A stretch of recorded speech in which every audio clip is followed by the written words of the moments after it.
Dans l'est de l'Ukraine, le protocole de Minsk semble bien loin. À Donetsk, fief des séparatistes pro-russes, les bâtiments témoignent des combats qui se poursuivent entre l'armée de Kiev et les rebelles, qui s'accusent mutuellement d'avoir violé la dernière trêve, instaurée le 1er septembre. À Kiev, le président ukrainien Petro Poroshenko a mis en cause le rôle de Moscou. Nos demandes sont très simples. La Russie doit appliquer un cessez-le-feu durable et complet dans le Donbass.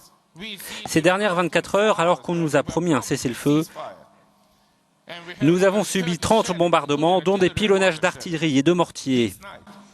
Les accords de Minsk prévoient entre autres l'attribution d'un statut spécial pour les zones séparatistes, ce qui n'a pas été mis en place. En toile de fond, la situation de la Crimée où se tiendront dimanche des élections législatives russes. Kiev s'oppose à la tenue du scrutin sur cette partie de son territoire annexé par la Russie en 2014. La Russie n'a rien annexé, a expliqué le chef d'État russe Vladimir Poutine lors d'un sommet au Kyrgyzstan. Ce qui est arrivé en Crimée est le résultat d'agissements illégaux de certaines forces politiques ukrainiennes. C'est ça qui a mené à un coup d'État. La Crimée a rejoint la Fédération de Russie selon la volonté du peuple de cette terre. Ce jeudi, pour la première fois, les ministres français et allemands des Affaires étrangères ont fait le déplacement dans l'est de l'Ukraine, à Sloviansk, pour tenter de relancer les accords de paix signés il y a 18 mois.